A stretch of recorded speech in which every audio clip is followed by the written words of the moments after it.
Assalamualaikum warahmatullahi wabarakatuh. Perkenalkan, nama saya Rahmaila Yulistiani dari kelas PAI 3C. Di sini saya akan menjelaskan materi tentang modernisasi pembaruan Islam di Mesir. Awal munculnya pembaruan Islam di Mesir. Jadi gini, dulu Mesir sempat mengalami masa kemunduran, apalagi pas kekuasaan Turki Utsmani mulai melemah. Situasinya makin parah waktu Napoleon Bonaparte, pemimpin Prancis, datang ke Mesir tahun 1798. Dia nggak cuma bawa pasukan, tapi juga ilmuwan, buku, dan teknologi modern dari Barat.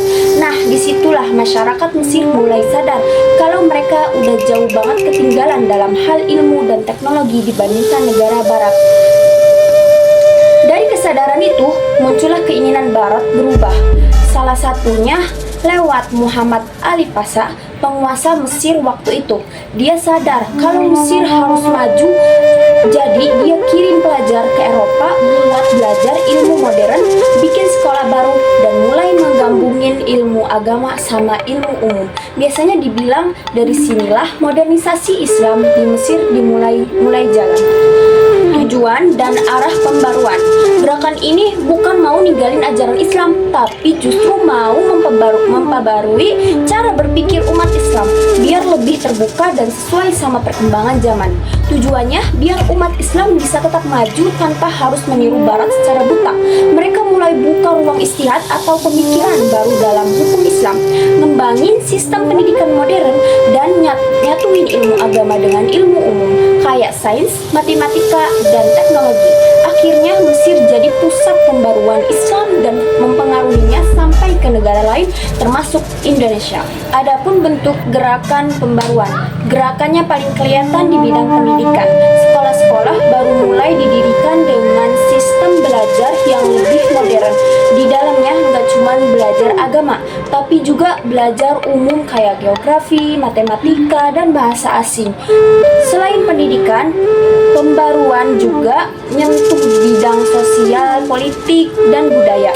Intinya, semua diarahkan supaya masyarakat Mesir bisa keluar dari keterbelakangan dan punya daya saing lagi dengan dunia Barat. Yang terakhir, saya akan menjelaskan tokoh-tokoh penting dan pemikirannya.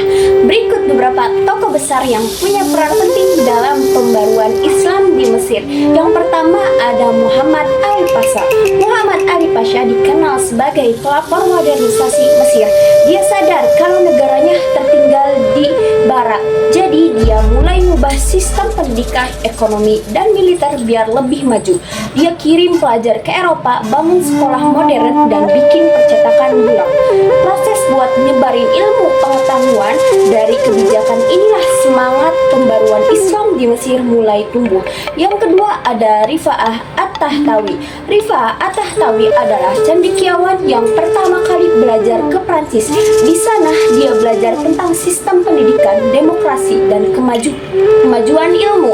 Pulang ke Mesir, dia mengajak masyarakat buat terbuka sama pengetahuan baru tanpa ninggalin ajaran Islam. Dia juga dukung pendidikan perempuan dan metode belajar yang lebih modern.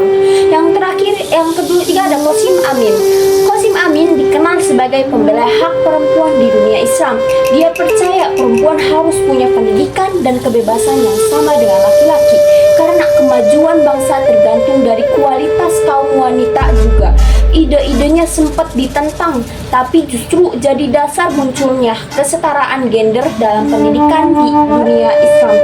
Yang keempat ada Muhammad Abduh. Muhammad Abduh adalah murid Al-Afghani dan tokoh besar pembaruan Islam. Dia bilang Islam nggak bertentangan sama akal dan sains. Abduh dorong umat buat buka kembali pintu istihad atau berpikiran bebas dan pembaruan sistem pendidikan, terutama di Universitas Al-Azhar. Tujuannya biar umat Islam nggak cuma pintar agama, juga ngerti ilmu yang bisa dicontohkan dan diterapkan dalam kehidupan sehari-hari. Dalam materi tentang modernisasi dan pembaruan Islam di Mesir, yaitu semangat buat terus belajar dan terbuka pada hal baru. Diambil dari kisah Muhammad Ali Pasa dan Rifa'ah At-Tahwi, kita bisa ambil pelajaran penting. Jangan pernah berhenti belajar dan jangan takut sama hal baru. Mereka sadar Mesir tertinggal karena menutup diri dari perkembangan ilmu. Makanya mereka buat jalan, buat pendidikan modern dan kirim pelajar ke luar negeri. Inspirasi buat kita semua, jangan cepat puas sama ilmu yang kita punya. Dunia terus berkembang, jadi kita juga harus terus belajar baik ilmu agama, teknologi, atau keterampilan baru. Terbuka sama perubahan bukan berarti meninggalin nilai agama, tapi justru bikin kita makin bijak dan maju. Mungkin sekian materi yang tadi saya jelaskan. Kurang dan kurangnya mohon maaf. Wassalamualaikum warahmatullahi wabarakatuh.